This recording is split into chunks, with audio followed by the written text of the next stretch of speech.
তুমি ক্ষমা চাও না। কি দোষ করেছ সে কথা বলো না, কি দোষ করেছ জাতির সামনে সে কথা বলো না।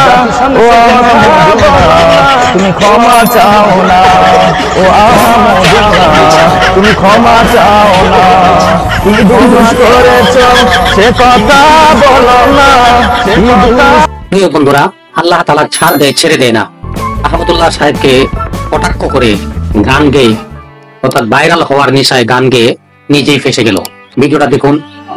গান গেয়েছে, তারপরে তৌহিদি যুবকদের সাথে মার খেয়েছে, এরপরে দেখবেন নিজে নিজে আইসা লাইভে আইসা কিভাবে ক্ষমা চেয়েছে। পুরো ভিডিওটা দেখতে থাকুন।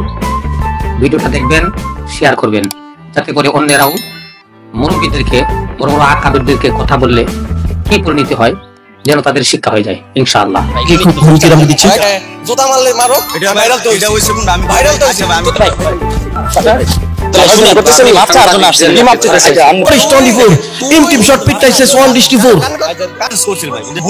ওই দিন ভুল হইছে, ও সবার সামনে মারতে বলছে। এটা মনে আমার মনে এবার লাইভে এসে কথা কইবি কি লাগা তো ভাইরালে বলতে কইছস জানা না সমস্যা আছে ভাইদেরকে কথা বলার সময় মুখে লাগাম দিতে হয়। কাউকে অন্ধবিশ্বাস করে অন্যজনকে কটাক্ষ করে কথা বলা, বন্ধ করেন কথা কই, ওটা মনে করা, এটা কিন্তু ইসলাম সমর্থন করে না।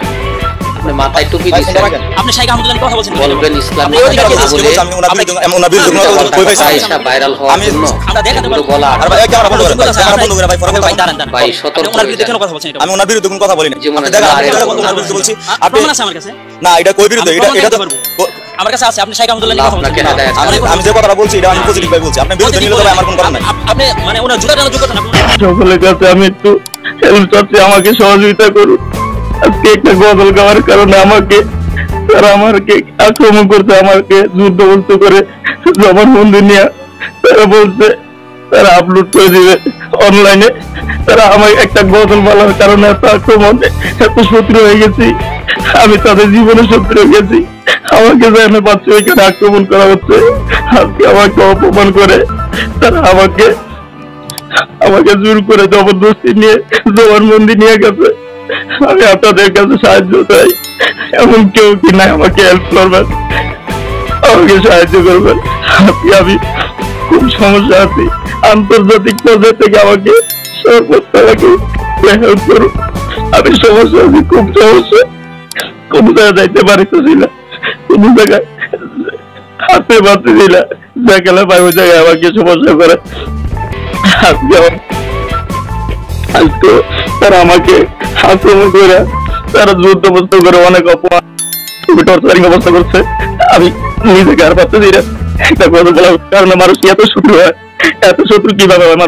মানুষ মুসলমানের প্রতি এত বিকৃত চরিত্র কিভাবে হয়? মানুষ, আমি তো কোনো শিরক করছিলাম না, আমি তো আল্লাহকেও স্বীকার করি না, রাসূলকেও স্বীকার করি নাই। আমাকে যারা আক্রমণ করছেন, আমি বিচার দিলাম আমার আল্লাহর কাছে, আল্লাহ বিচার করবে আপনাদের। আরে কি গান গন্ধা শুরু করছো তুমি? তুমি যখন গান গাইছিলা তখন কেমন লাগছিল?